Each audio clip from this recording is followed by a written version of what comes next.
Hello, everyone. Good morning, good afternoon, good evening. Nice to see some familiar faces on the screen and some new faces as well. So welcome.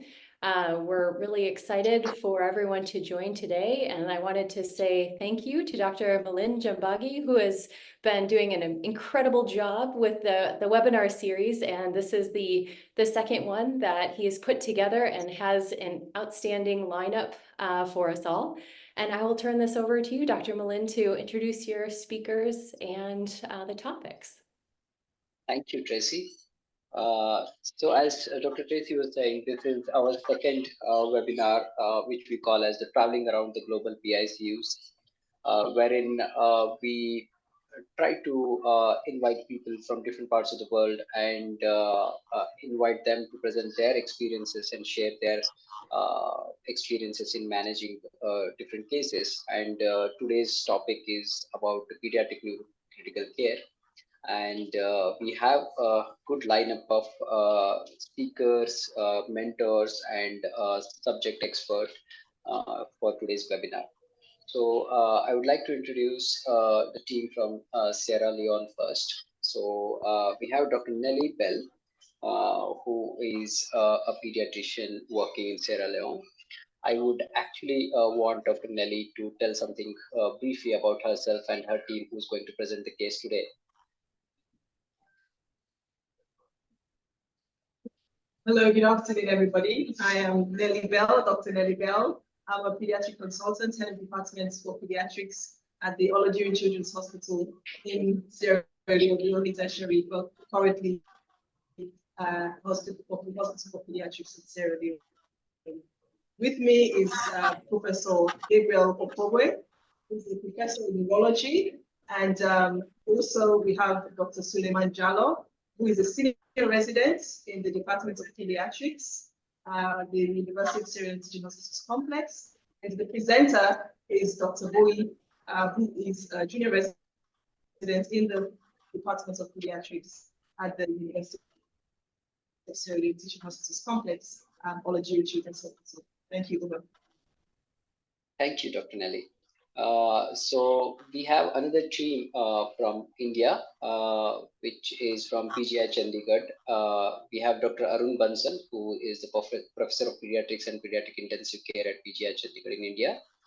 And presenters from India. I would like Dr. Arun sir to please introduce his team. Yeah, thank you, Milind and Tracy, for this opportunity, and good day to all. So I am Arun Bansal. I am Professor of Pediatric Intensive Care Unit at PGI Chandigarh in India. So we will be, our team will be presenting a case of refractory status epilepticus and how it was managed over a period of time. So our team consists of Paritosh Sharma, who is a critical care fellow, and Manpreet Kaur, she is a nursing officer working in PICU. So hopefully we'll have some good discussion. Thank you, everybody. Thank you, sir. So our efforts have been to try and involve the allied healthcare professionals and nurses as well in all our upcoming webinars. So we would first of all like to congratulate Sister Manpreet Kaur for being the part of our webinar, and I hope it would be a great learning experience. So we also have Dr. Hari Krishnan, who is the subject expert for today. He is the pediatric intensivist at Birmingham Children's Hospital, United Kingdom. He has done a lot of work in pediatric neurocritical care, and we are actually very glad that he has accepted our invitation to join today. He would be giving his inputs at the end of this presentation. So I would just request all the audience to please mute themselves. Or maybe Lorenzo, if you could mute everyone. I mean the audience.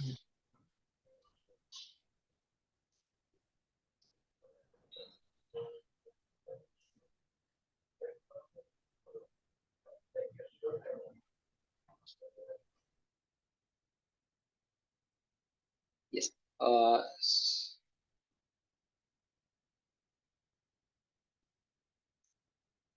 So we'll take the questions and answers from the audience at the end after both the presentations are done. And maybe our experts and mentors can take the questions at the end. So shall we wait for a couple of minutes? I can see a lot of people joining in now and logging in, and then we can start with Dr. Boy to present the case.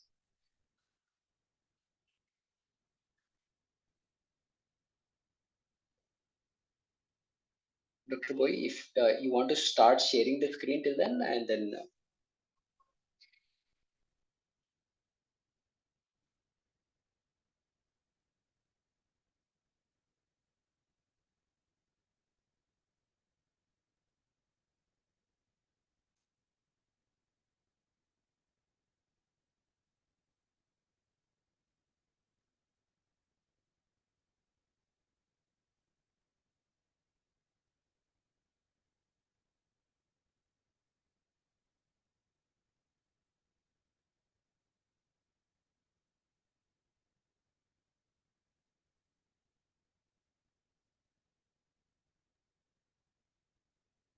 you can put it on the presenter mode and slideshow as we did earlier.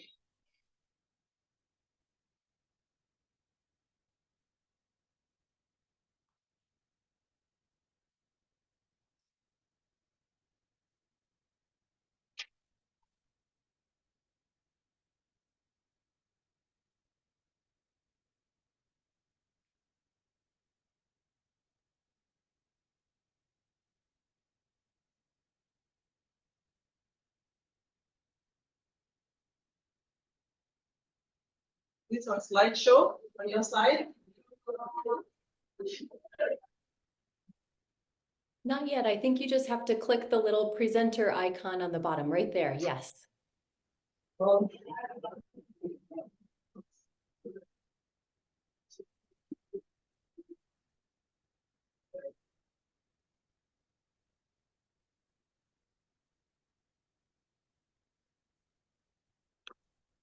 Is it on the slide now? I think you just have to go up to the display settings and change that one more time.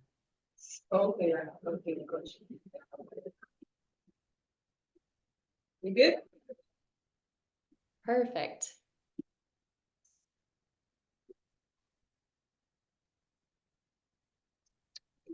Shall we start, Dr. Boy? Yes, sure. Okay, so good afternoon from my side in Freetown. My name is Dr. Gori. I'm a pediatric resident in Children's Hospital. So I'll start with a brief background on Sierra Leone. So it's a country located, it's a small country located in the western parts in West Africa, with a population of 8.8 million. And our under-5 mortality as of 2021 was among one of the highest, 105 per 1,000 children. However, that value has been decreasing over the past 30 years. So you see there's a graph on the right that is showing the trend in under-5 mortality since 1990 up until 2021. So a brief background on our hospital. Our Nigerian Children's Hospital is situated in Freetown, the capital city. It's the only national pediatric tertiary referral facility and was established in 1961. Per year, we see approximately 12,000 to 15,000 patients that are being admitted. So it's 8 units capacity with 8 units with 164 beds when it's the full capacity. So this slide is showing us the patient circuit in this facility. There's a photo of a triage area. So this just is a summary of what happens when a patient comes in from triage to emergency, and then to either ICU or the other wards. So this is a flow of how the patients look. So now to our case proper. So I'm presenting a 20-month-old male who was admitted on the 30th of September. It's 30th of August. He comes from the western area, rural, which is not so far from the capital city, about 36 kilometers, roughly. So he presented to our facility with a 4 days history of fever, 2 days history of paleness of the body, and multiple episodes of convulsions 3 hours prior to presentation. So this fever was high grade, was mostly worse at night. He also had associated poor feeding and reduced activity. He also had 2 episodes of vomiting that contained ingested feeds prior to presentation. 2 days after the onset of fever, he was noted to have paleness of the palms and the soles. He also had associated Coca-Cola colored urine, but no jaundice or no yellow discoloration of the sclera. There were no signs of bleeding from anybody or epilepsies, no history suggesting sickle cell disease in this patient. So 3 hours prior to presentation, he had his first episode of convulsion at home. This first episode was described as tonic-clonic with upward division of the eyes. It lasted approximately 1 minute, and then spontaneously, after that episode, he spontaneously regained consciousness. About 10 minutes after, he had a similar episode that also lasted for 1 minute, and then from thereafter, he was rushed to the peripheral health facility, and then from there, he was referred to our facility. They came through public transport to our facility. So at presentation in our hospital, he had 2 further episodes of convulsions, at least 30 minutes apart, and he didn't regain consciousness after the second dose. These convulsions were controlled with IV diazepam. So he is a product of a normal pregnancy and delivery, had no complications in the neonatal period, no previous admission. He's not on any regular medication, no known drug allergies. He was exclusively breastfed, and then he's currently on complementary feeds, and his development is appropriate for his age. His immunization is fully immunized as per the national protocol that we use. However, he didn't receive the malaria vaccine. Malaria vaccine is actually a new concept. It's already the piloting phase is already being carried out, but it has not been rolled out to the entire country as of now. So he's the last of 4 children in a monogamous family. Father is a 38-year-old Mason, had no formal education. Mother is 29 years old, housewife. All the other family members are apparently well. Family lives in a single-room apartment. Their source of water is pipe-borne. Sewage disposal is open dumping, and the waste disposal is by the municipal waste management. So when he came into our facility at the triage, he was actively convulsing. So the ABCDE assessment revealed an obstructed airway with presence of clear secretions in the mouth. He also had mild respiratory distress with a respiratory rate of 50 cycles per minute. He had also had hypoxemia.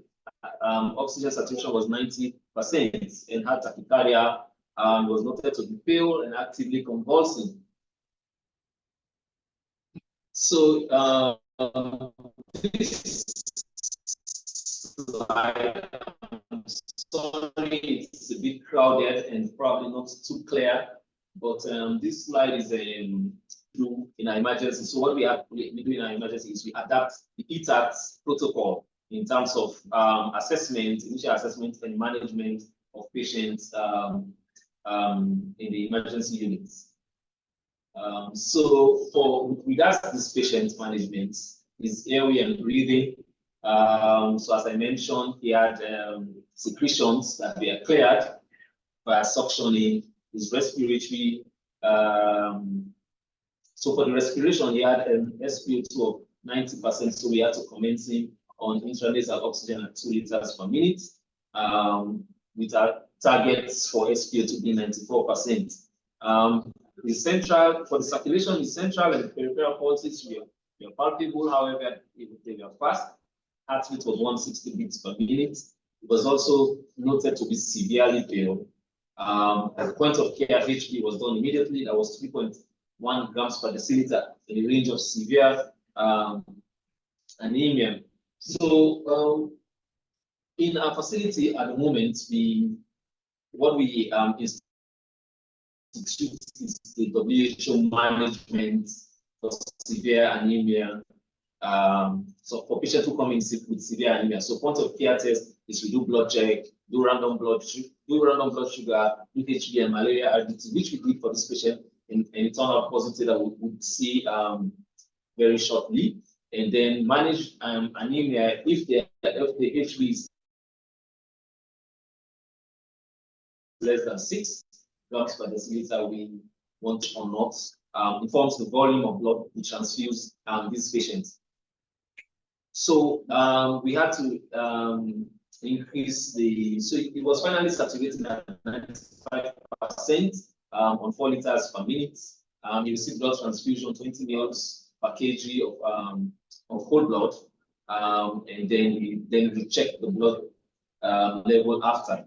His blood sugar level was 2.9 millimoles per liter. At this point, he had another convulsion, and this one was corrected with dextrose 10%. But even after this check and this correction, we still continue to have this convulsion. He subsequently received IV diazepam for the abortion of this particular seizure. So this slide is also showing our approach to patients who come in with convulsions and with status epilepticus. So our initial management is usually ABC, oxygen, blood sugar, and then take blood for some chemistry or workup. And then if after 5 minutes they are still convulsing, we'll start our first line of anticonvulsant or anti-seizure medication, which is usually the diazepam 0.25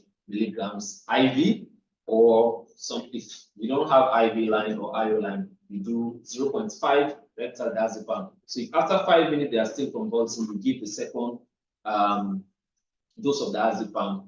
And then if after 15 to 20 minutes they are still convulsing, we now go to phenobarbital. You see in this slide, it's saying levetiracetam or phenobarbital, but we have constraints in our facility with getting levetiracetam. So usually we go straight to phenobarbital or phenytoin in the management of patients who come with status epilepticus. So still on our evaluation of these patients. So with regards the exposure, so he was deeply unconscious. So he was unconscious, acutely ill looking, severely pale. He was anicteric. He was not cyanosed. He was not dehydrated.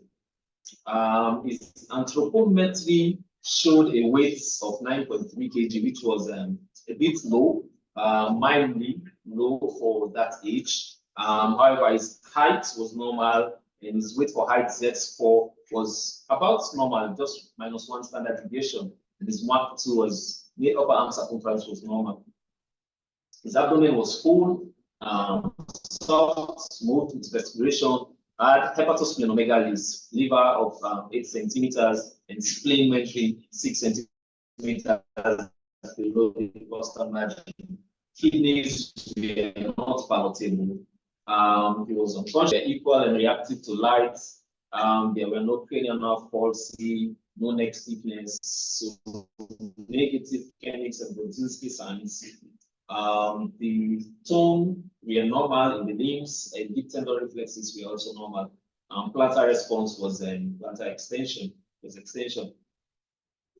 So these were our initial thoughts after we saw this patient. Looking at the way the patient presented with fever, paleness of the body, and convulsions, and then a positive malaria, RDT, and malaria parasitemia. made us go with cerebral malaria, severe anemia, because with the HB of 3.1 in this patient. So that was our diagnosis. So we also considered possibility of bacterial meningitis, which is common in our setting. So can be from any of these organisms. We also considered TB meningitis, encephalitis, and intracranial space occupying lesion. So the child received artesunates, which is usually the first line of management of severe malaria in our setting. So according to the WHO guideline, we give 0, 12, and 24 hours. And if after 24 hours they regain consciousness, we go to oral anti-malaria. But if not, if they are still unconscious, we give daily IV artesunates. We also gave high-dose ceftriaxone as a broad spectrum coverage, especially in this child that we're also considering meningitis as a possible cause of this illness. We placed him on 70% of maintenance IV fluid, 10 half-strength normal saline with dextrose 5%. We kept him NPO. We were monitoring for seizures. We also monitored the vitals closely. He was put on NPO, NG2 was passed, and urinary catheter to monitor urine output. So the following investigations were ordered. We'll see the results shortly, but you'll see a list of the investigations we wanted to do. We couldn't do all of them because of our constraints, especially with the imaging, CT scan and MRI. It's not available in our facility, and no public facility really. They are only available in private facilities. And with the nature of the illness in this patient, very sick, we couldn't really move. We were not sure he was too stable to move out, so we couldn't do that. But we did the other investigation. So we did a malaria RDT that was positive, and a thick film for malaria showed 200 parasites. We couldn't do thin film at the point, but we managed to do a thick film, which showed 200 parasites. So we repeat blood sugar later on, it was normal. So this slide is also just talking about WHO management for severe malaria using the IV artemisinin and then converting to oral based on the response. All right, so these are the labs, the results we got. This was by the second day of admission. So the electrolytes were within normal, urea creatinine were also within normal. The retroviral status HIV screening was negative, and our HB and CSF analysis was essentially normal, but mind you, the patient was already started on IV antibiotics before we could do the lumbar puncture. The random blood, the HB check at this point was 5.1 grams per deciliter. So on the second day, child remained unconscious. But had no episodes of convulsion on that day. However, had vomiting was noted, small volume vomits. We continued to have fever, temperature was 38.1. Pulse rate and respiratory rate were coming down, and the SpO2 was also within normal, but was still on oxygen. He was mildly dehydrated. His blood pressure was largely within normal ranges on all the checks we did. His urine output was 1 ml per kg per hour. So on that day, he was also transfused again. The top-up transfusion was done, and the post-transfusion HB was 6.9 grams per deciliter. We continued our maintenance fluid, and then continued our treatment for malaria and then meningitis. Yes. So subsequently, 3 to 4 days into admission, he had some episodes, 2 episodes actually of hypoglycemia, which we did correct with dextrose 10%, following which the random blood sugar was normal. However, he was still unconscious with temperature at some point going up to 39 degrees Celsius. And then the GCS continued to drop. So the GCS at that point by day 4 was 8/15, and he had multiple convulsions on that day. So we still consider this the following diagnosis as we are managing this patient. So we continued our ceftriaxone and artesunates, the management of this patient because he was still unconscious, and then we added IV phenobarbital because this was the third seizure now on admission. Well, more than that. Whenever a child has the third seizure in the hospital, we usually now go to IV phenobarbital and then put on loading dose and then maintenance dose. So we continue maintenance IV fluid, monitor seizures. We are doing daily electrolyte creatinine, which we are all within normal, and random blood sugar, we are also all within normal range. So this is again the protocol for management of status epilepticus, which we talked about. So currently our child is still unconscious. However, the vitals are stable. Yes, saturation is also normal on oxygen. We are waiting CT scan, but however, there are still challenges in managing this patient. Low socioeconomic status of the parents, and also movement of patients from our facility, as I mentioned, to outside facilities to do investigations is really very challenging for us at the moment. And these are things we would have loved to do at this point in the management or in the care for this child. Thank you very much. This is the summary of our case. These are my references. Thank you. Yes. Dr. Jallo will now do a summary, yes, of the case. Dr. Jallo, please. Thank you, Boy. May I request Dr. Nelly to summarize the case? So Dr. Jallo will summarize the case. He's ready. That's fine. Yes. Dr. Jallo, over to you.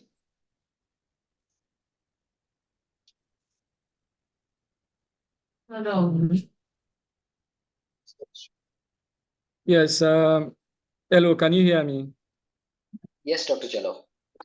Yeah. Thank you very much, Dr. Bowie, for that wonderful presentation. So, as you all can see, this a typical case, that was presented. These are the sort of cases we see, in our facility on a daily basis. And this presentation highlights, the challenges, caregivers face in accessing care, and also the challenges at times we clinicians face, in providing, prompt and adequate care. So as was mentioned in the case, this was a case who presented with fever, paleness of the body and convulsion. So, in our setting, usually when, patients experience these symptoms, they seek, access to the nearest facility, which this patient did. And because the symptoms got worsened and they were subsequently, referred to our facility. But as you've heard, the caregiver themselves had to, board, public transports. So at times this, because of the traffic congestion, does not only cause delay in presentation, but at times has cost implication as well. So when this patient presented based on the, the presenting complaints and the initial, clinical findings, so we made an impression of cerebral malaria and meningitis. Malaria is endemic in our setting, is a major cause of morbidity and mortality, especially in our under 5, children. So because of this, we made this initial diagnosis. So the patient was managed based on WHO guidelines, for severe malaria. And because the patient did not improve, so we thought of other, differentials, the viral encephalitis, intracranial space occupying lesion. And as was mentioned, we have a lot of challenges in, doing further investigation. The one was mentioned, the CT scan. We could not move the patient because the patient is still, unconscious, and the cost implication, associated with that. So currently, the patient is in ICU, still unconscious and awaiting, further investigation. Thank you very much. Thank you, Dr. Jallo. I would request the team two, I mean from India, from PGI Chandigarh, to present their case now. And then if anyone has any questions for both the teams, they could put it in the chat box so that we could take them at the end in the Q&A sessions. So, Dr. Paritosh, for those who have joined later, we have another team from PGI Chandigarh, India, who are presenting their case. Dr. Paritosh Sharma is the Pediatric Critical Care DM Fellow at PGI Chandigarh, India. And Manpreet Saini is the Nursing Officer at the PGI Chandigarh. And we have Dr. Arun Bansal, who is the Professor in Pediatric Critical Care and Pediatrics at PGI Chandigarh, who is the panelist and guide and mentor for Paritosh and Manpreet today. Over to you, Paritosh and Manpreet. Okay, good evening. Thank you for kind introduction, sir. So we'll continue with our second case. So just a brief outline for our presentation. We'll briefly discuss regarding the profile of our unit. Then we will go towards the case presentation. Our case presentation will be focused on management of refractory and super refractory status epilepticus. Then our pediatric critical care nurse, Ms. Manpreet, will cover the nursing perspective of neurocritical care. And just a basic about immunomodulation and adjuncts in fires. So just a brief about we have a 16-bedded, cause more than 10,000 admissions per year in our ED and around 700 to 800 admissions per year in our ICU. This image here is showing our administrative building. This is our ICU and this is our building of Advanced Pediatric Center. So regarding the cases we typically see in our ED, so this is a quality improvement study of the referrals which arrive in our ED. So typically this is the Chandigarh, situated in north of the country. We cater to around 5 to 6 states surrounding Chandigarh. So in this quality improvement study, the cases presenting to us in emergency, we are saying 40% of the cases are classified as primary brain dysfunction. And in primary brain dysfunction, when we have retrospectively analyzed the cases of non-traumatic coma, infections still make the major chunk of it, which include viral encephalitis, followed by tubercular meningitis being the more common causes. So this was the brief of the cases which we commonly see. Now coming to the case.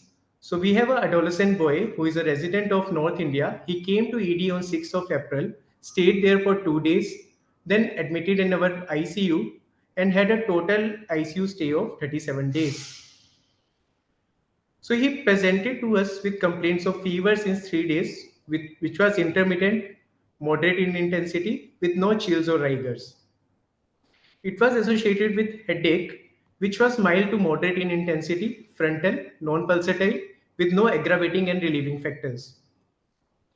On day 3 of this illness, child had one episode of seizure, which was generalized tonic in semiology and duration was 3 minutes, followed by which child had altered sensorium.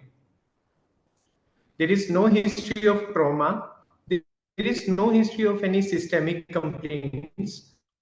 No history of any TB contact or recent vaccination. No history suggestive of any focal deficits or case of B-cell leukemia. He was diagnosed in 2013 and currently is in remission and off therapy since 2016. Family development, birth and immunization history is normal for age. For his illness, he was initially admitted to a level 1 hospital where he received loading doses of IV phenytoin followed by IV levetiracetam, and maintenance doses of these anti-epileptic drugs were continued. He was started on maintenance IV fluids and he was referred to our institute for further management. Preliminary investigation done at this center showed normal hemoglobin, no leukocytosis, no thrombocytopenia, and the MRI brain done at that point was showing normal imaging findings. So after 24 to 36 hours of admission in a level 1 hospital, he was child was taken to our triage. So in triage, airway was open and stable. Breathing and circulation was normal. In disability, child had a GCS of E2, V2 and M5. Pupil were bilateral 2 mm reacting to light. There was flaccidity on motor examination and he was euglycemic. There was no rash, no edema on exposure. So he was classified as primary brain dysfunction level 2 emergent in triage. General examination was normal, anthropometry were within normal limits, and systemic examination, cardiovascular, respiratory, and para-abdominal examination was normal. In neurological examination, child was encephalopathic with GCS of E2, V2, and M5. Pupil were 3 mm reacting to light. There was grade 1 bilateral papilledema. However, there were no cranial nerve pulses, no cerebellar signs. In motor examination, power was 3/5 in all 4 limbs, and there were brisk DTRs and planters were upgoing, and there were no meningeal signs. So summing it all up, we have an adolescent boy with past history of leukemia in remission who came to us with acute febrile encephalopathy and in triage had primary brain dysfunction. And on examination, had GCS of E2, V2, M5, brisk DTRs, upgoing planters, and bilateral grade 1 papilledema. So we kept a syndromic diagnosis of acute encephalitis syndrome with refractory status epilepticus and raised ICP. Our initial possibilities were acute meningoencephalitis, viral more than bacterial, a CNS relapse of leukemia, and AES mimics that included ADEM and autoimmune encephalitis.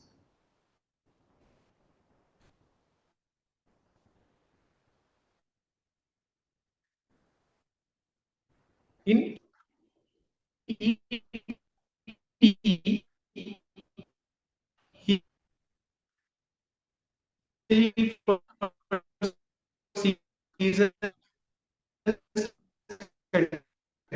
continued on maintenance of levetiracetam and phenytoin at 6.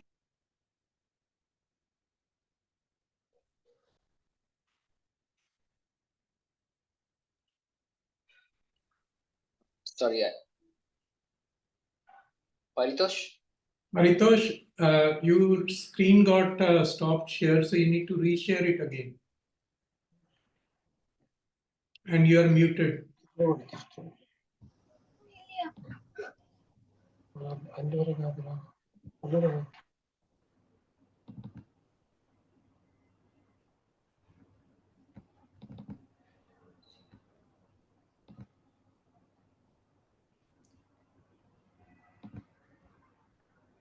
Should I start from here? Yes, you can start from here. Okay. In ED, for seizures, he was continued on maintenance doses of phenytoin and levetiracetam. He had one more episode of seizure for which he was started on midazolam infusion at 2 mics per kg per minute. At 24 hours of ED stay, he had a repeat episode of seizure for which midazolam infusion was hiked to 4 mics per kg per minute. For raised ICP, first-line raised ICP measures were continued, which included osmotherapy, head and elevation, pseudoanalgesia. After midazolam of 2, child was intubated and mechanically ventilated for airway protection and maintenance of CO2 targets. For acute encephalitis syndrome, child was empirically started on ceftriaxone and acyclovir and was shifted to ICU after 36 hours of ED stay at a midazolam of 4 mics per kg per minute. So we repeated a MRI on day 7 of illness during hospital stay.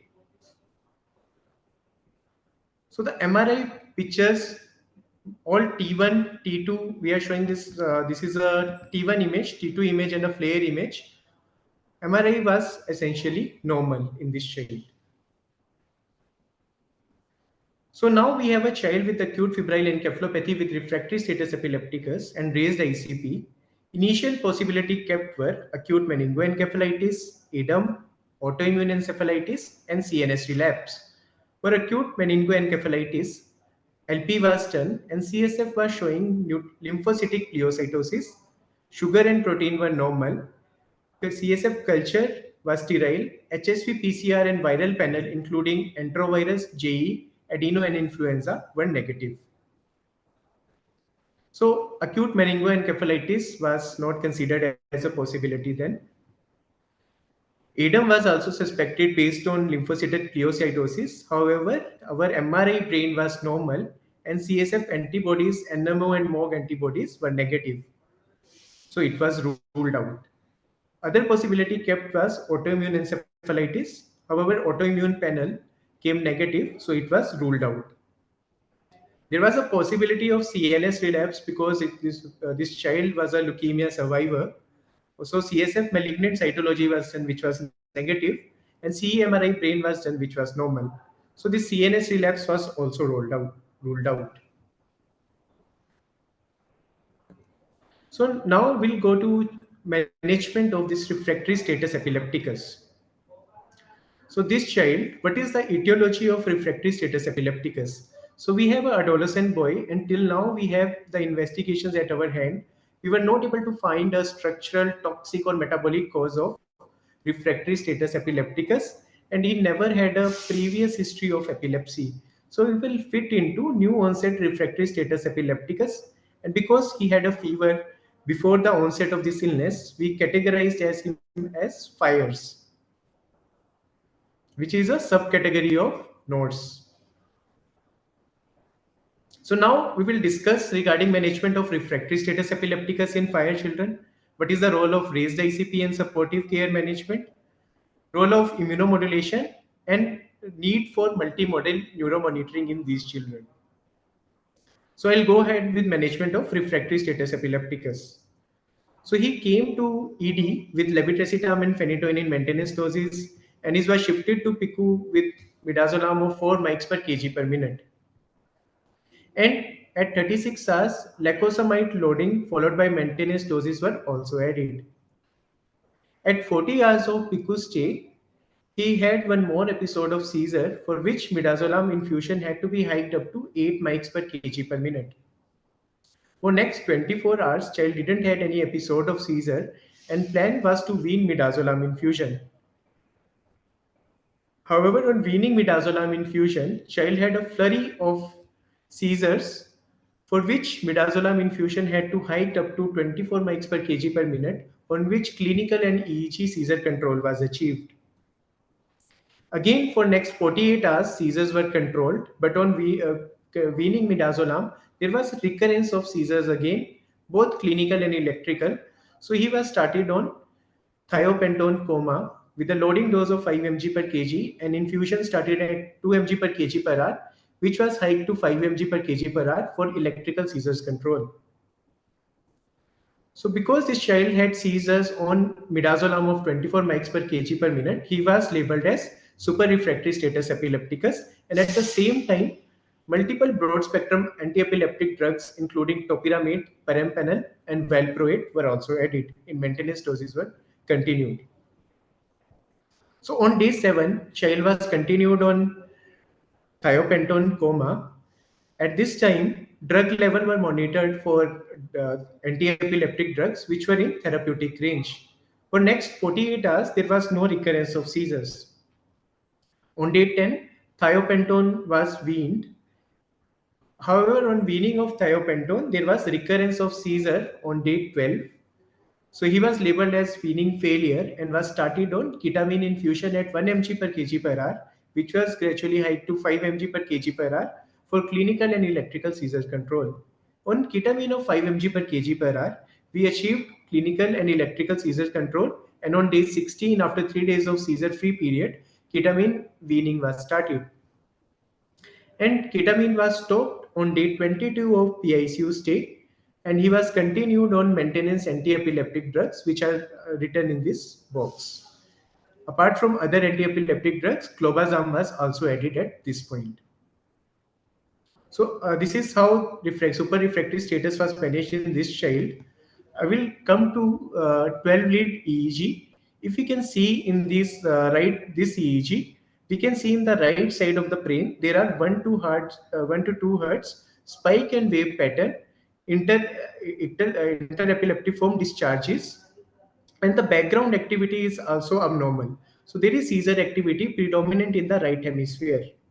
On day 8, we repeated once more 112 lead EEG, in which we can see burst of activity followed by suppression. So there is burst suppression pattern.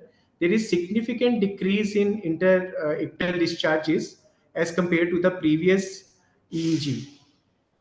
On day 12, this EEG again was done on thiopentone coma. Again, we can see there is decrease in interictal discharges and there is achievement of burst suppression. However, background is still abnormal. So this is the EEG done on day 20 of hospital stay, where we can see there is background has significantly improved. There are no interictal discharges and there is even reappearance of sleep spindles. So this is a good prognostic sign. So now we'll hand over to Manpreet, our pediatric critical care nurse, for neurocritical care nursing perspective. Thank you, Dr. Paritosh. Good evening, everyone. I am Nursing Officer Manpreet.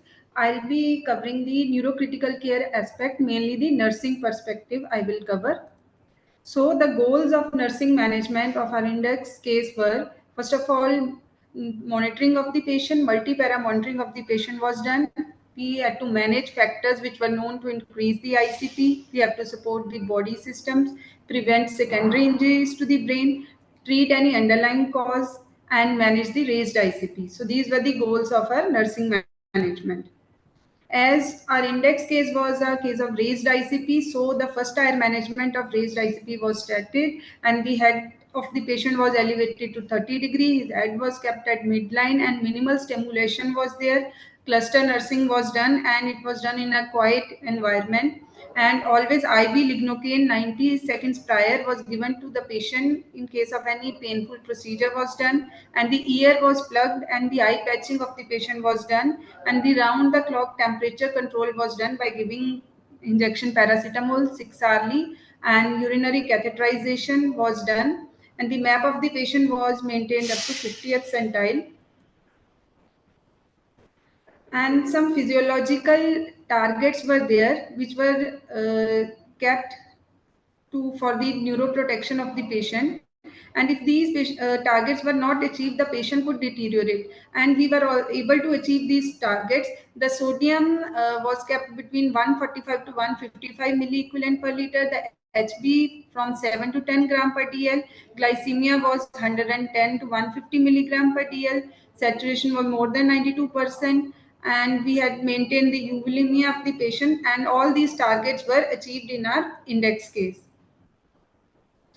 Now, in our index case, we followed the CPP targeted therapy, which is based on a randomized control trial, which was done in our unit, in which there was a CPP targeted therapy versus the ICP targeted therapy, and we found that the probability of the survival was more in the CPP targeted therapy patients as compared to the patients who received the ICP targeted therapy, and the GCS was also, there was more improvement in GCS in the patients who received CPP targeted therapy as compared to the patients who received ICP targeted therapy, and as well as the PICCU stay was also less in patients with CPP group as compared to the patients who received the ICP targeted therapy. Now, as we know that the pseudoanalgesia plays an important role in raised ICP patients as well as in patients with refractory seizures. So there is a meta-analysis which showed that out of 52 patients, 63.5% patients were ketamine responsive, and there were no serious any adverse effects. However, there was no RCT and there were no consensus on timing. In our unit also, we are undergoing a study, RCT study, which is still ongoing in an ongoing process, in which we are comparing the midazolam fentanyl as well as the midazolam ketamine in raised ICP patients. So this is our nursing observation chart, which we used in our index case for doing the multi-para monitoring, and the overall monitoring and the care which we gave to the patient was recorded in this nursing chart. As we know that we had a patient of raised ICP in which the patient, we had to minimally stimulate the patient and the patient was immobilized. So great care was to be given while positioning and turning of the patient. And so the head of the patient was in neutral position always. A pillow was placed in axilla to prevent arm abduction and internal rotation. Elbows and knees were slightly flexed and the hips were slightly abducted with trochanter rolls in order to prevent the external rotation, and the feet at right angles and the two legs and the toes were pointing up were kept in this position. And we also provided footboards and splinting to prevent any contractures. And whenever we had to turn the patient, only log rolling technique was used, and always before repositioning, always we gave bolus sedation, because as we know it would increase the ICP. So in order to prevent the raise in ICP, we gave bolus sedation before any repositioning of the patient.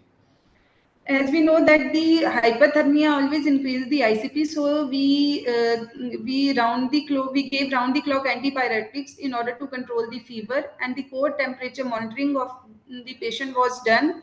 And also to prevent the hospital acquired infections, we ensured that the WAB, POTI and CLEPSI bundles were followed, and we in our index case, our patient did not acquire any type of hospital acquired infection.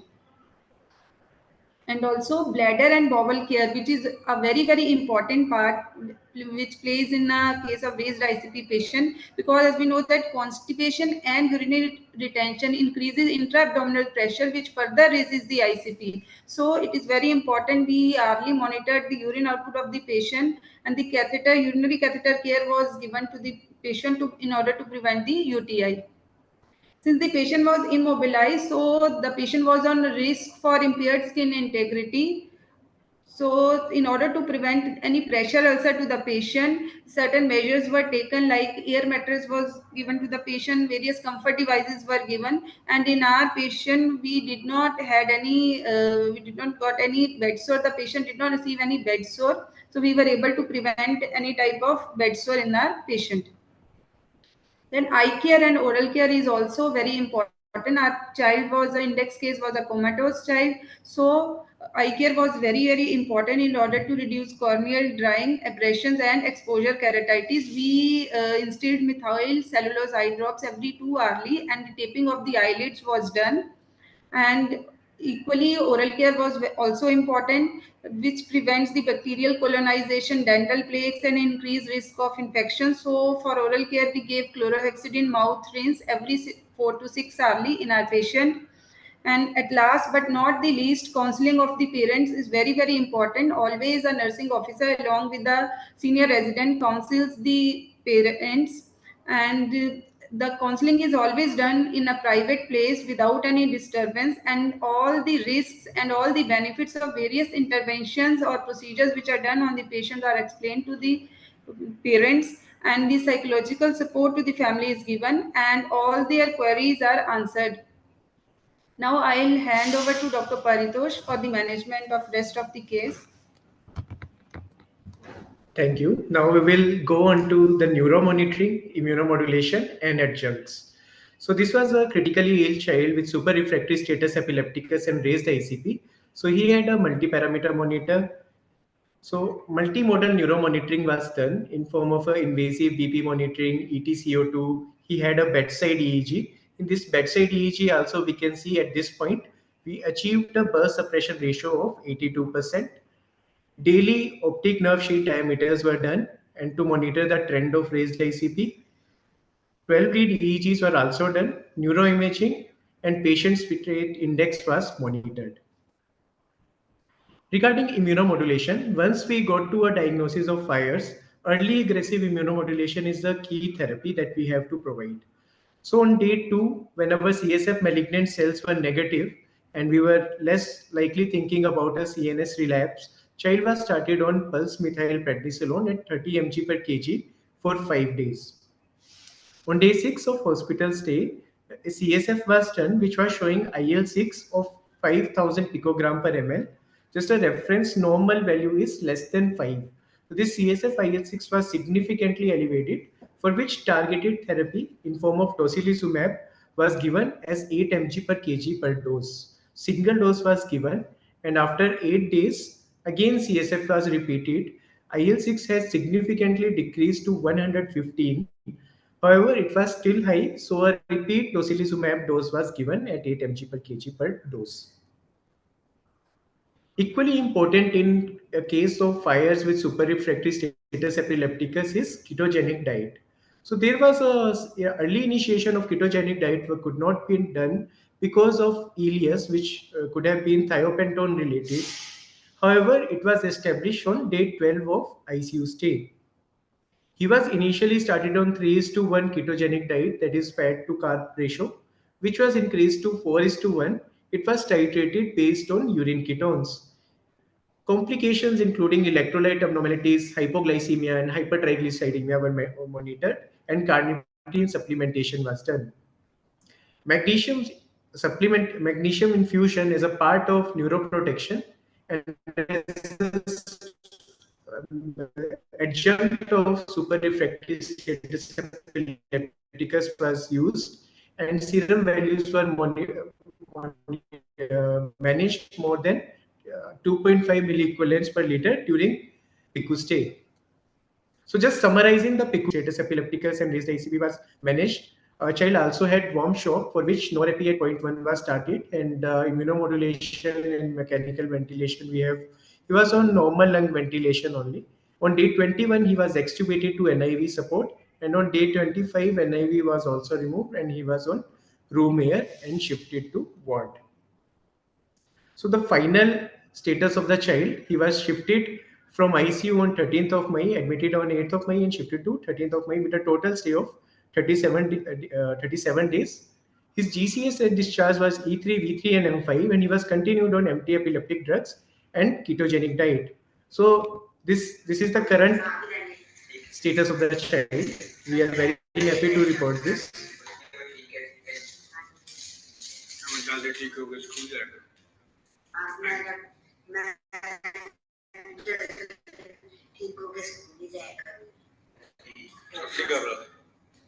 So this child is currently cognition is also normal, and he is saying that he is very thankful to the doctors here in PGI, and he want to go to school very soon. He initially survived leukemia, and now he has given a positive output in a child with fires and so much bad superrefractory status epilepticus. So our take-home points are: so whenever we are dealing with refractory status epilepticus, we have to think fires early when we have ruled out other structural and metabolic and infective causes. Management of refractory status epilepticus includes aggressive seizure control, further prevention of seizures and supportive care.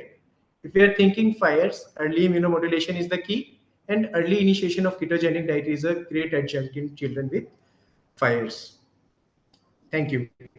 So these are our unit faculty. This is our PICU with our residents and nurses, and these are our all DM fellows. Thank you. Thank you, Paritosh and Manpreet. It was a great case and presentation. May I request Dr. Arun sir if he wants to add something to this? Yeah, thank you, Milind. I think Dr. Paritosh and Manpreet have presented the most important things which are required in this case.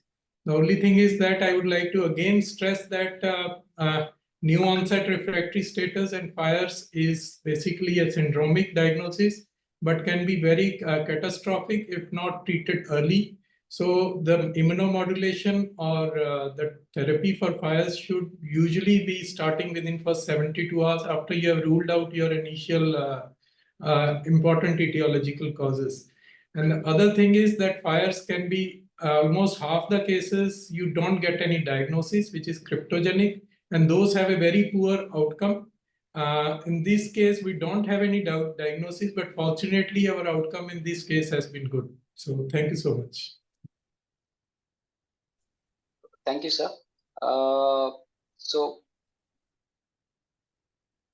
I would request the audience to put their questions in the chat box so that we can take at the end, because I can see some questions coming up. We can take at the end after our expert for tonight, Dr. Hari Krishnan, has some valuable inputs. If you could speak, Dr. Hari.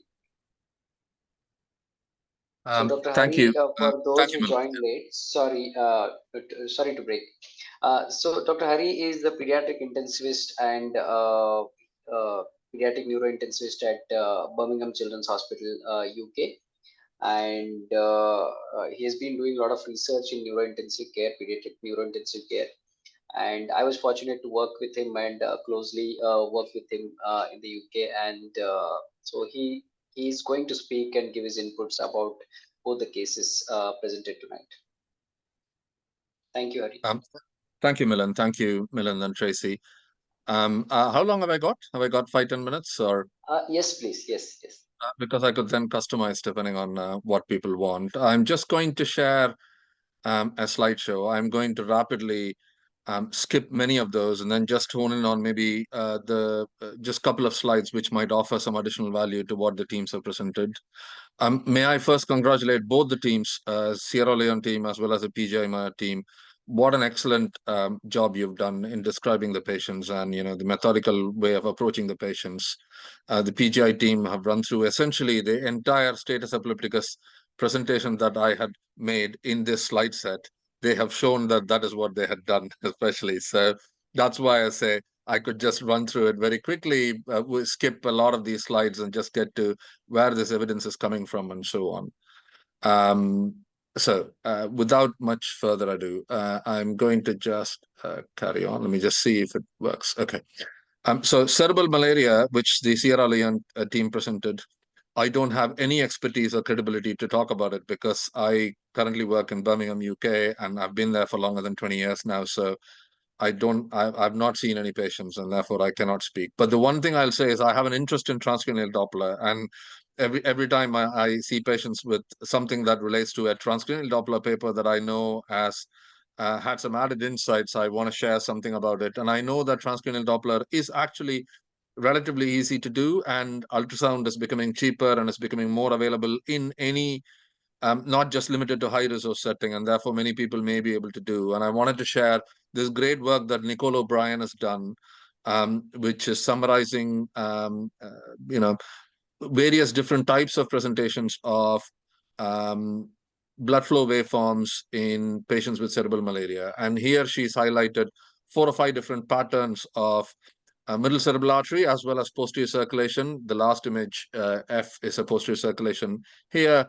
And any different type of presentation can be found. So cerebral vasospasm, hyperemia, high ICP, which could be microvascular occlusion, etc. phenotype, as well as just a low flow setting. And she describes that the patterns of flow, some patterns are associated with better outcomes than others, and other patterns are worse. For example, the low flow state is associated with a higher probability of getting worse outcomes, whereas vasospasm, many of them end up with good outcomes and so on. And what we don't know is whether it evolves during the course of cerebral malaria and so on. But I thought it's an interesting, useful thing to know, and where people lack the context of multimodal neuromonitoring. If they've got the one thing that they could do, transcranial Doppler, they may be able to manipulate some of their management pathway. So low flow setting, you could try pushing the blood pressure up, like what the PGIMA team showed, CPP guided therapy, but you don't have the ICP, but you could guesstimate to say if there's high PI, then they've got a slightly higher intracranial pressure, and then push the blood pressure up and see whether that improves the flow patterns and so on. Similarly with the low flow setting, and you could use this as a guide to potentially also use hyperosmolar therapy to reduce the intracranial pressure. That's one thing I thought may be worth highlighting, and especially because this is done in Africa, in sub-Saharan Africa, in cerebral malaria. The status epilepticus, I won't bore you into it because that is essentially what the PGMR team showed. And the focus is rapid stepwise approach and algorithmic approach, exactly as what Arun highlighted and the others have said. And the UK guidelines, which I'm showing here, if people wanted to grab, goes in 5-minute steps at each intervention, 5 minutes, then evaluate. If the seizures are not controlled, then you go on to the next step and so on. And we're using levetiracetam increasingly after the concept Eclipse and ESETT trials. Concept was in Australia, New Zealand. Eclipse was in UK, and ESETT was in North America. All studies were reported more or less at the same time within a year. And all of those said, it depends on whether you're a glass half full or half empty person, but either levetiracetam and other agents were equally good or equally bad, you could say, because they all controlled it about 40 to 60% of patients, not very high percent.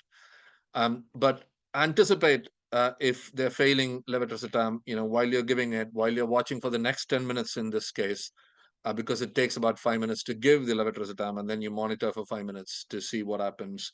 Anticipate the next step and get ready for rapid sequence intubation or modified rapid sequence intubation, as the case might be, to intubate. And I want to highlight that the UK guidelines recommend the use of either ketamine, thiopentone, or propofol. If you're on the other side of the Atlantic, thiopentone is pentobarbital type equivalent, for example, it might be. And ketamine is sort of coming in this step also. And I know that they use ketamine in a different context, which was refractory status epilepticus as continuous infusion pathway, but it's there. And the UK guidelines recommend an alternative get out of jail pathway while you're preparing for intubation with an alternative anti-epileptic agent. But that's only if you not anticipate and you don't have the right resources to intubate and you're waiting for expertise and so on. But just a few things to highlight, I thought. And EEG monitoring is useful where it is available, of course, because non-convulsive status epilepticus is a problem. Equally, patients convulsing, managing their intensive care, keeping them, the goals of therapy, oxygenation, blood pressure, lines, all of those becomes easier if you muscle relax them, but you then can't observe for seizures. Where it is possible, time to EEG monitoring is coming in as a quality improvement metric. And we in Birmingham Children's Hospital use a form of quantitative EEG. So we condense the continuous EEG into visible waveforms such as AEG, density spectral array, burst suppression ratio, like what the PGMR showed, that sort of stuff. And this is an overall approach to the philosophy of how we manage it. So the first one will be the advanced life support algorithm, which I showed you in the previous 2 slides. And if the convulsions are continuing, exactly what the PGI team shared, midazolam pathway. If that fails, then a thiopentone or a barbiturate pathway. And if that fails, then you think about something else. And that could involve ketamine or an alternative agent, but also immunomodulation, which is what the PGMR team showed. I'm not going to go too much into it, but this is just an example of how our midazolam and thiopentone pathway looks like in our local guidelines for people to follow. So really well laid out and timeframes and what you do, and iterative cycles of have you controlled it 5 to 10 minutes and then continue to go up on midazolam, and similar a philosophy with the thiopentone, but with slightly longer timeframes for the thiopentone and slightly smaller increments for the thiopentone. With suitable cautions to say, well, you're going to cause hypotension and gastric ileus and all of those. But midazolam has traditionally been the first-line agent. It is increasingly being challenged now with ketamine. There is loads of reports of ketamine being used in various different places, especially in North America, to control status epilepticus. And I know that some questions were also put in the chat, so you might find the answers here. What is a dose that you could use? This is a top dose that we use in Birmingham also, and this is what Craig Press advocated. I think this is from Colorado when Craig was in Colorado. 6 milligram per kilo per hour up to that sort of step is what is usually used.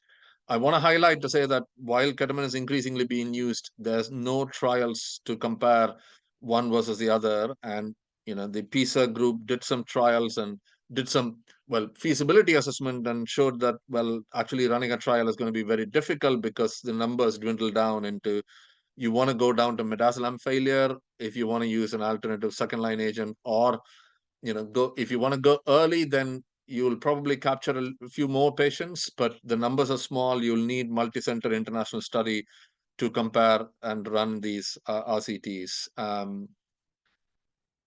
People usually used to hate ketamine because of the concerns about raised ICP, but the work that Jen Loss did in traumatic brain injury allayed some of that anxiety. While that is not definitive, I think it allays anxiety, and people use ketamine a bit more liberally, even where concerns about raised ICP occur now. This is a paper that I want people to highlight to say, everything that the PGMA team did essentially follows what these international consensus recommendations recommend for NORS and FIRES. FIRES is a subtype of NORS, as they said, and this is for workup. This QR code, if you point your cameras at it, will take you to the paper if you've got a mobile phone. It's also in the next slide, so I'm going to move on to the next slide. The same QR code, same paper, if you want to look it up, for example. And exactly as Arun said, they recommend that within 72 hours, you initiate first-line therapy of an immunomodulator, which is usually a steroid or an IVIG. And I know that some people asked, there was a question about plasma exchange. You could think about it, but with plasma exchange, you need a line, you need the facility, you need more complexity of care, and so on. So, and you need access to plasma, you're exposing to blood products, you need to have taken the workup before, and so on. So it adds a layer of complexity, which is why I think steroids and IVIG are recommended ahead of it. But, you could consider that also. And within 7 days, a second-line agent and ketogenic diet. And there's some guidance about if you're thinking about antibody-mediated rituximab, if you're thinking about something else, then either anakinra or tocilizumab and so on. And tocilizumab, especially if it is IL-6 predominant, IL-1 or TNF, anakinra, and so on. So there's some guidance about if you use CSF cytokines and interleukin analysis, then you could customize some of these therapy. But well done methodical approach to both of these patients in both of these centers. And this is consistent with international guidelines. And 50% of FIRES NORS is typically cryptogenic, so you don't end up with an underlying cause. But the diagnosis is essentially after you've exhaustively evaluated it and you don't have an alternative diagnosis, then you end up with this as the hypothesis. Essentially, it's like a diagnosis of exclusion. I'd stop there, I think. Thank you so much, Dr. Hari.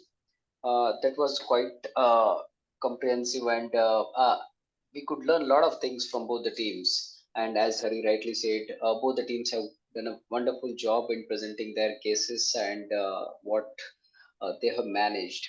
And I would like to invite Dr. Hans, who had been instrumental in getting the Sierra Leone team on board for this webinar, and he wanted to have some inputs regarding the case. So if Dr. Hans wants to speak, or we shall move to the Q&A session.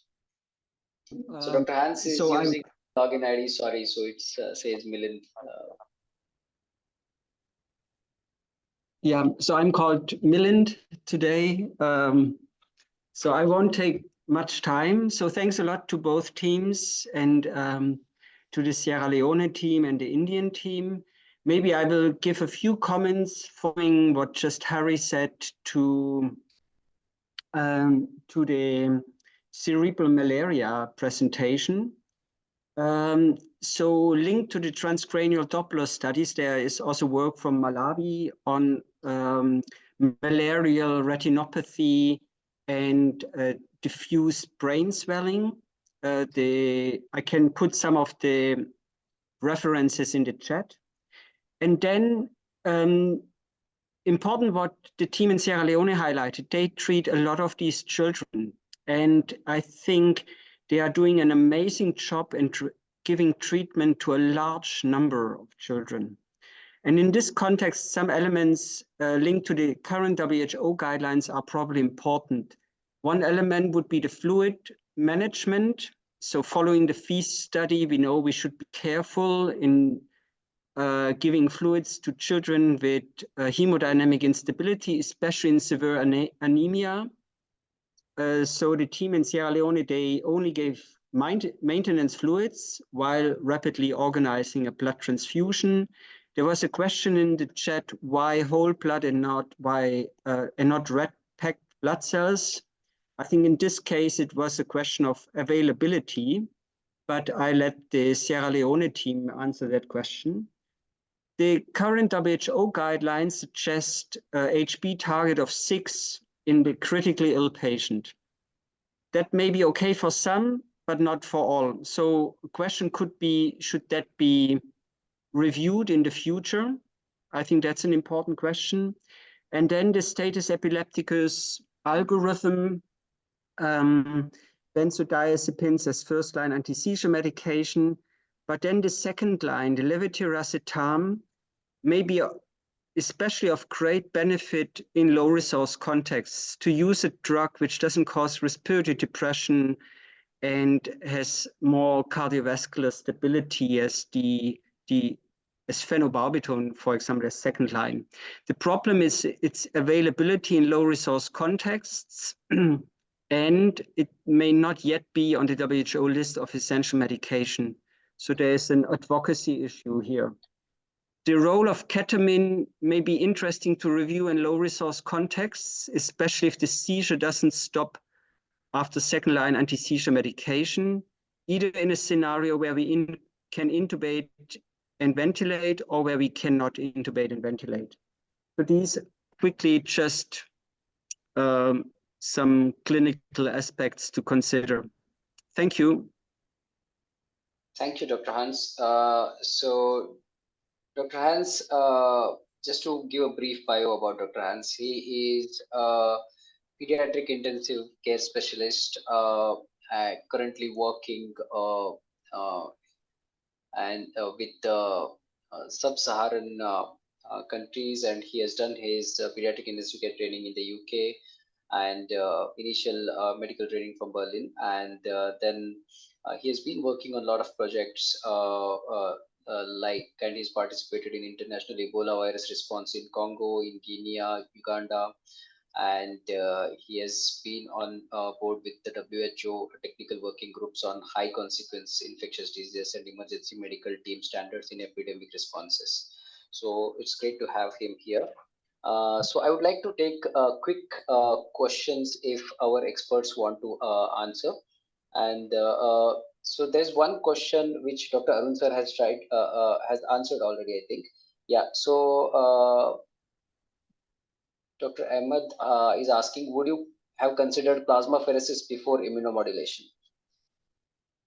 So Dr. Arun sir has mentioned, yeah, so there are no guidelines between IVIG, methylprednisolone, or plasmapheresis or plasma exchange, and it depends on the availability, cost, and feasibility of the treatment modality. And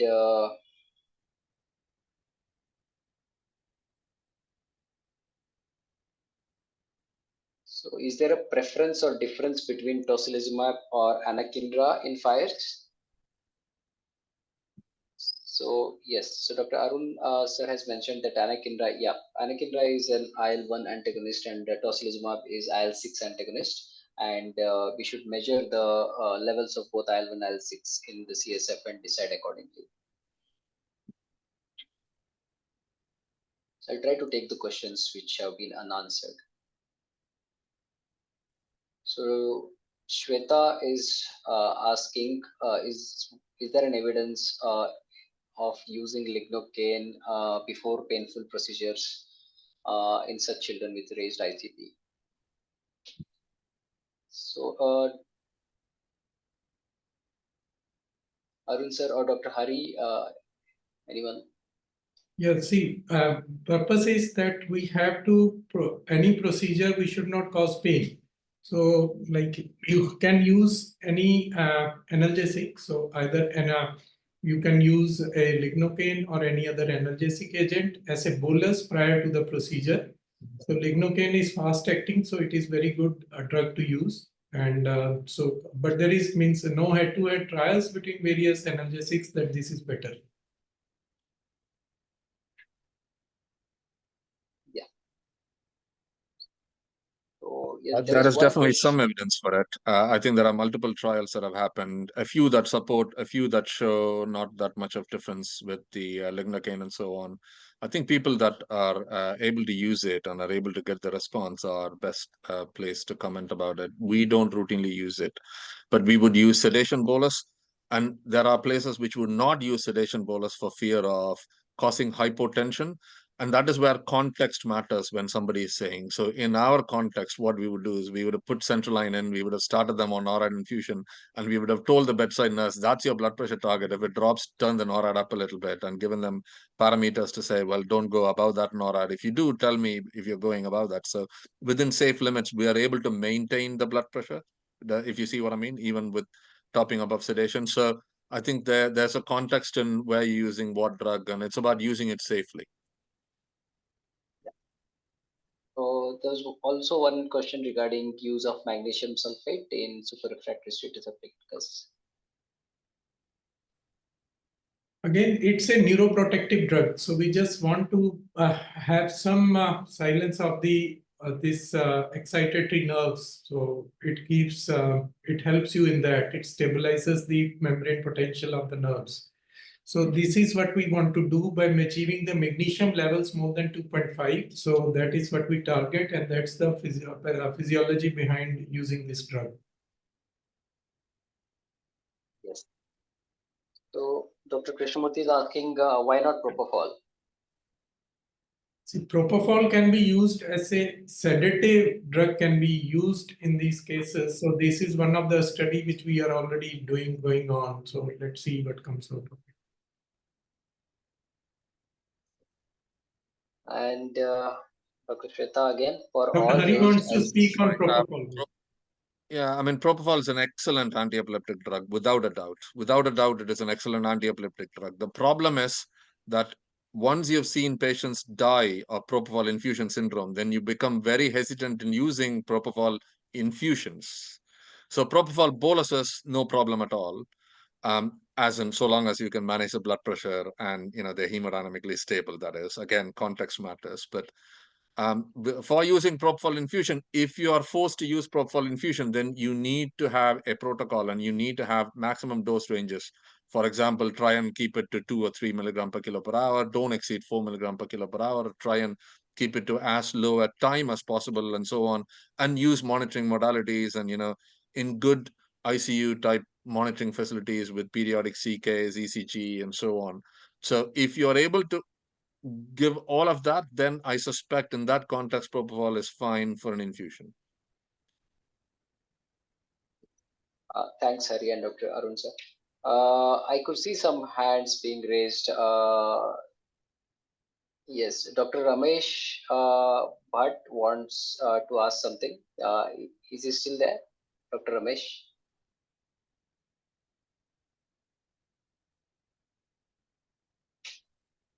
Okay, so Dr. Zaf.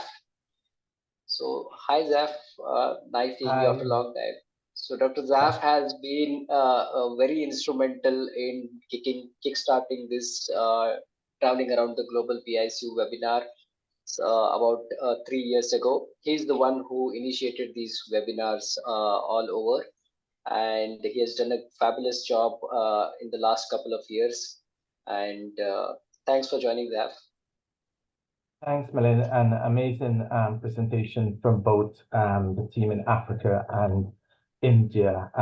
As Milind said, I'm the program director here at Birmingham Children's Hospital. So if anyone is interested in pediatric intensive care, critical care fellowship, just ping me, or you can find me on Twitter. My question pertains to both the team in Sierra Leone and India, because as you can see, there's limited resources in these environments.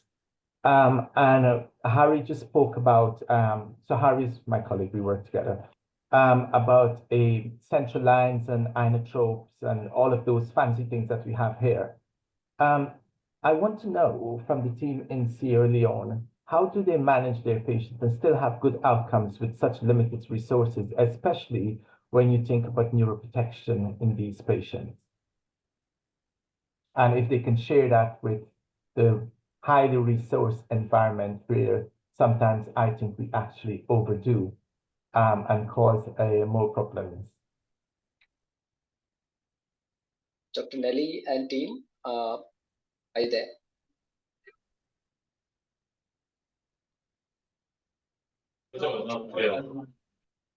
Yes, hello.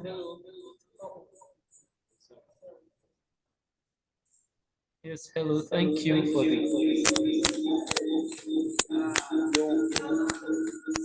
Your voice is echoing a bit, sorry.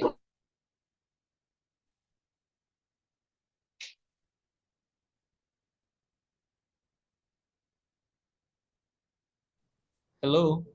Yes, go ahead. Yes, you're audible. You're better. Okay. Yes, sorry, the question was not very clear.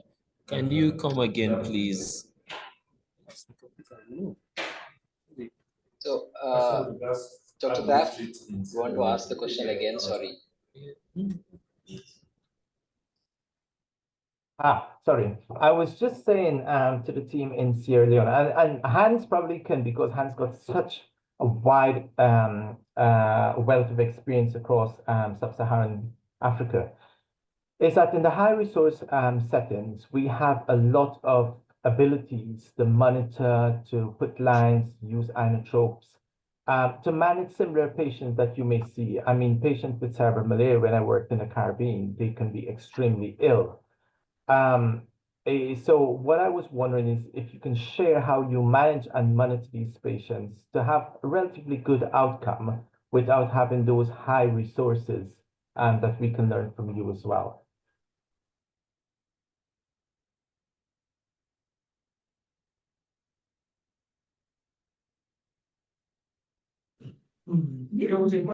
Okay. Hello, can you get me now? Yeah.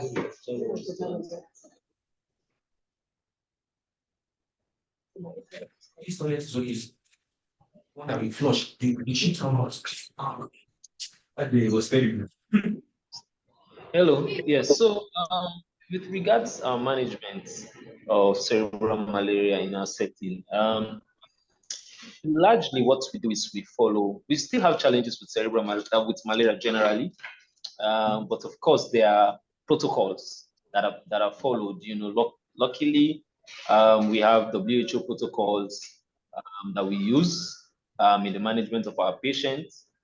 But then I would still say there are challenges with management of malaria because as we are looking at the data from our hospital, we still have, you know, cerebral malaria accounting for about 28% or so of patients that are coming in malaria with severe malaria.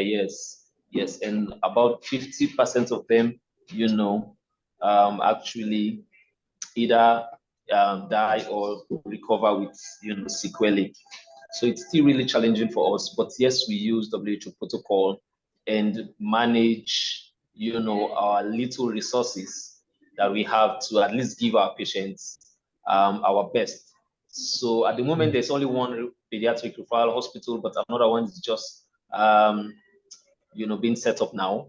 Hopefully that one would have more advanced emergency care as well as ICU care. We are looking, you know, to optimize actually our care for our patients coming in. Yeah.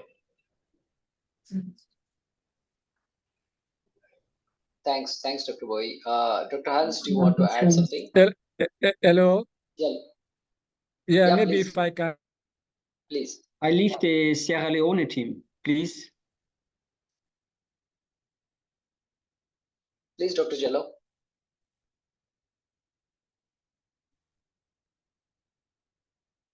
Hello. Can you hear please me? go ahead. Yes.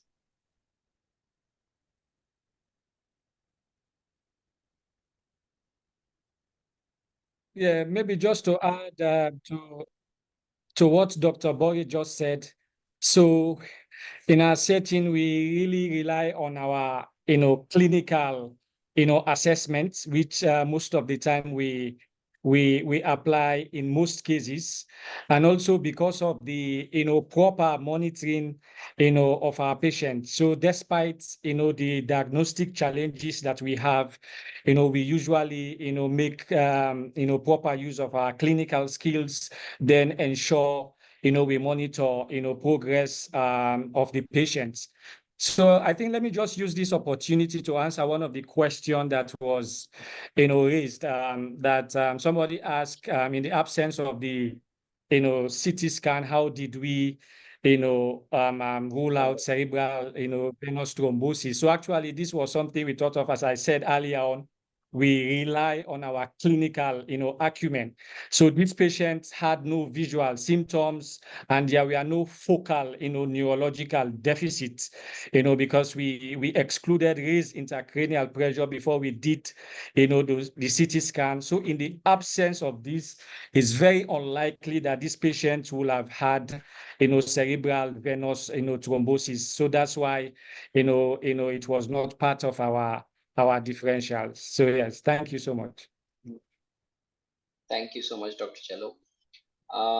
So I think that was really wonderful. And Dr. Zaf wanted to understand really, and he was complimenting the team from Sierra Leone, that despite being such resource limited, how come to have such excellent outcome without having all the resources like EEG monitoring, and then not even the ventilators, I presume, the neuroimaging.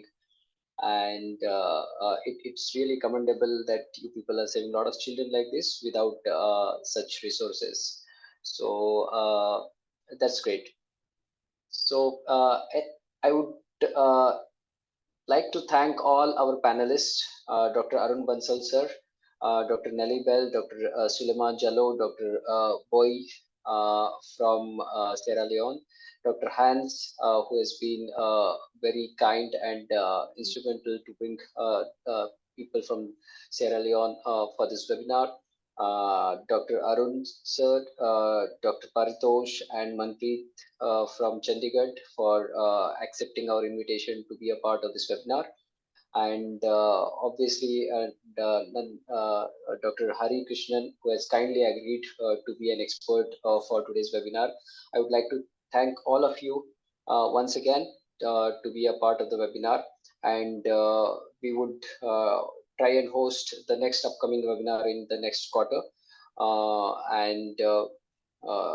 I'm not sure whether all of you use the social media like Twitter, and if you are on Twitter, please do follow the Twitter handles of the World Federation of Pediatric Intensive and Critical Care Societies, the WFPICCS. And most of us are on Twitter handle. Dr. Hari is very active. Dr. Zaf has a lot of big fan following on Twitter. Dr. Arun sir, and myself, Tracy, and Tracy is one of the co-directors for Open Pediatrics. And so you could follow and keep yourself updated with any upcoming educational activities by the WFPICCS. So thank you once again, everyone, for joining today. I would like to stop here. Thank you so much. Thank you once again. Thank you. Thank you so much.